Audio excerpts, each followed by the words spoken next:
Hi everyone, welcome to my class. तो आज हम करने वाले हैं चैप्टर मेंसुरेशन फॉर क्लास 7 के लिए एरिया के फॉर्मूला समझेंगे और कैसे ये सॉल्व करना है ये मैं आपको बताऊंगी। चलिए स्टार्ट करते हैं बिना देरी करते। रेक्टेंगल का एरिया का जो फॉर्मूला होगा देखिए होता है length into breadth,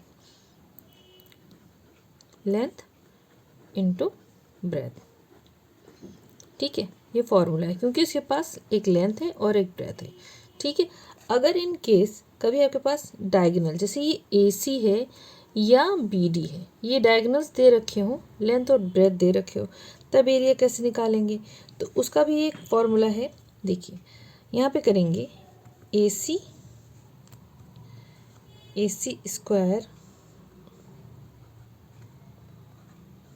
is equal to AB square plus BC square. Pythagoras theorem के अकॉर्डिंग ना AC square equal to AB square plus BC square. तो क्या हो जाएगा, AB स्क्वायर यहाँ पे क्या है, L है, तो हम L का स्क्वायर कर देंगे। BC स्क्वायर में क्या है, ब्रेथ B है, तो B का स्क्वायर हो जाएगा। ठीक है, ये था AC का स्क्वायर, जो कि AC का जो स्क्वायर है इक्वल टू ये भी डायगोनल सेम है, तो इक्वल टू क्या हो जाता है, BD का स्क्वायर। ठीक है, तो AC इज इक्वल टू क्या हो जाएगी, BD।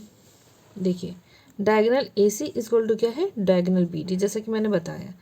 ठीक है, जब ये फॉर्मूला अगर कटेगा या इसको ले लें, इसको ले लें, जस्ट इमेजिन ये वाला पार्ट ले लें, AC का स्क्वायर हटेगा इस पर से, तो इधर क्या हो जाएगा, अंडर रूट हो जाएगा, तो ये क्या हो जाएगा, L स्क्वायर प्लस B का स्क्वायर, जो कि है BD के बराबर भी। तो that mean diagonal AC is equal to diagonal BD which is equal to under root L का स्क्वायर प्लस B का स्क्वायर।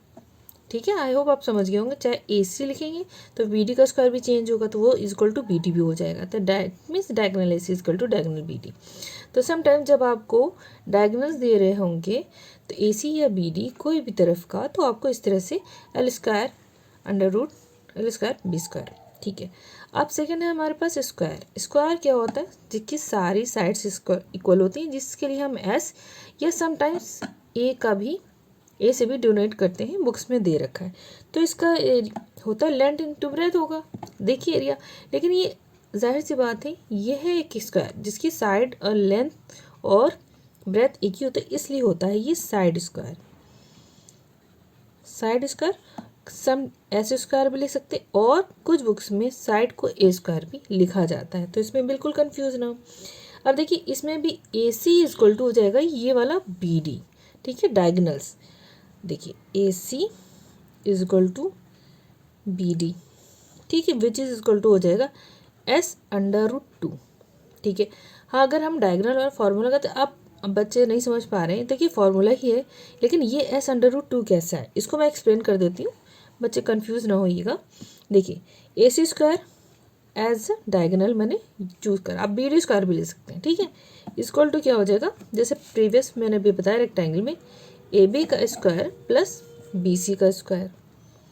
ठीक है, हो गया AB इक्वल टू ऐसे और BC इक्वल टू भी ऐसे, तो क्या हुआ, इज इक्वल टू AC के लिए हो गया इसका S का स्क्वायर प्लस S का स्क्वायर। ठीक है, तो अब ये आ गया AC का स्क्वायर। ठीक है, S और S 2S स्क्वायर हो गए, यहाँ AC का स्क्वायर हुआ। ठीक है, अब स्क्वायर्स हटेंगे, AC आएगा, तो AC is equal to S तो रहेगा इस, लेकिन जो 2 है वो स्क्वायर में नहीं है, तो ये अंडर रूट 2 और S हो जाएगा, इनटू में रहेगा, इसीलिए हम इसको लिख देंगे AC is equal to under root S under root 2। ठीक है, मल्टीप्लिकेशन, और इज इक्वल टू ये हो जाएगा BD भी। ठीक है, जैसे AC और BD सेम है, तो इस तरह से इसका ये फॉर्मूला हो गया, एक तो ये वाला हो गया और एक ये वाला हो गया। अब देखिए अब हमें एरिया कैसे निकालेंगे, तो एरिया इज इक्वल टू हो जाएगा, area of a square is equal to half into जो डायगोनल है उसका स्क्वायर, जो भी डायगोनल दे रखा है AC या BD, तो डायगोनल का स्क्वायर हो जाएगा। ये फॉर्मूला है एक। तो देखिए सिचुएशन के अकॉर्डिंग हमें फॉर्मूला यूज़ करना है। S साइड स्क्वायर ये ACBD को पहले निकालना होगा, जैसे कि डायगोनल का स्क्वायर करने के लिए S√2, ठीक है, हाफ डायगोनल का स्क्वायर, ठीक है। आई होप आपको इतना क्लियर हो गया होगा। थर्ड आता है ट्राइंगल। देखिए पेरीमीटर ऑफ अ ट्राइंगल सबको पता है क्या होता है, ठीक है। Perimeter of triangle equal to होता है A + B + C, तो इतना तो सबको पता है, ठीक है। अगर हम मान लें S is semi perimeter of a triangle,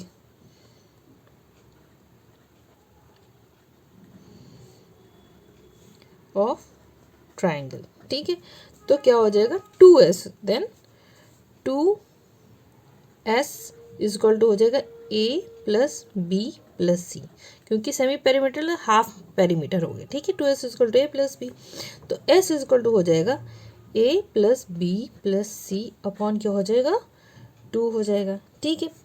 इसी से बनेगा आपका एक फॉर्मूला जो बनेगा एरिया ऑफ इस ट्राइंगल के लिए, जब ये होगा area of this triangle equal to √ पूरा लेंगे S - A, देन इंटू में सब है S - B into S - C, ठीक है, पूरा √ में है, ठीक है। इस तरह से हम एरिया ऑफ ट्रायंगल निकालेंगे। समटाइम्स हमें सेमी पैरामीटर दे रखा होगा और ABC दे रखा होगा। अब क्या होगा, जब हमें दे रखा हो इसका एल्टीट्यूड क्या होता है, देखिए ये हाइट, ठीक है, हाइट दे रखा हो और ये बेस दे रखा हो, तब हमारे पास फॉर्मूला डिफरेंट हो जाएगा। अगर हमें सिचुएशन में हाइट और बेस दे रखा हो, ठीक है, तो अब हमारे पास फॉर्मूला निकल के आएगा। देखिए एरिया निकालेंगे, इसका तो एरिया ऑफ दिस ट्रायंगल। अब एरिया ऑफ, जब हमारे पास है half into base into height, altitude या हाइट ये है, इसे एल्टीट्यूड भी बोलेंगे और इसे हाइट भी बोलेंगे, ठीक है। हमें जब दे रखा होगा तो half into base into height, बहुत सिंपल सा फॉर्मूला है, ये लग जाएगा, ठीक है। आई होप आपको इतना क्लियर हो गया होगा। तो कितने फॉर्मूले होंगे हमारे पास, एक तो ये वाला हो गया, दूसरा ये वाला हो गया और तीसरा ये वाला हो गया, ठीक है। अब आता है हमारे पास सर्किल। सर्किल आपको पता है, सर्किल है, उसका एक मिडिल पॉइंट ओ है और फिर इसकी रेडियस है। सो सर्किल बहुत सिंपल है, सर्किल में ज़्यादा टफ नहीं है। तो डायमीटर ऑफ द सर्किल क्या है, इससे पहले मैं पेरीमीटर वाला करा चुकी हूँ, तो आप प्लीज़ जाके लिंक और डिस्क्रिप्शन बॉक्स में देख लें, जो पहले मेंसुरेशन कराया है चैप्टर मेंसुरेशन, तो उसमें मैंने पैरामीटर्स कराए हुए हैं। तो so diameter of the circle equal to होता है 2r। तो डायमीटर होता है ना पूरी कंप्लीट लाइन, यहाँ से ये हो गया पूरा कंप्लीट, तो 2r, ये r और वो r प्लस हो गई 2r, तो ये हो गया डायमीटर ऑफ सर्किल, ठीक है। अब रेडिया ऑफ सर्किल या रेडियस ऑफ सर्किल, जब हमें रेडियस निकालना है तो वो हो जाएगा डायमीटर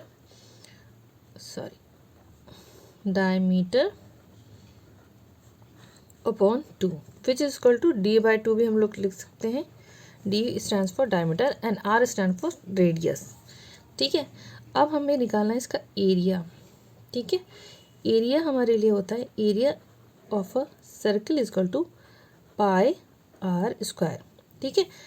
R इक्वल टू होता है रेडियस, ठीक है, यहाँ पे डोनेट करते हैं, और जो पाई की वैल्यू यहाँ पे हमें दी गई, पाई इक्वल टू होता है या तो 3 होल नंबर 1/7 या 22/7, ये आपको गिवन होगा, नहीं गिवन होगा तो आपको ये कंसिडर कर लेना है, ठीक है। आई होप आपको सर्किल का भी फार्मूला समझ में आया आगे होगा। अगर वीडियो अच्छी लगी हो तो प्लीज़ लाइक सब्सक्राइब करना ना भूलें। फिर मिलते हैं अपनी नेक्स्ट वीडियो में, तब तक के लिए take care and bye bye.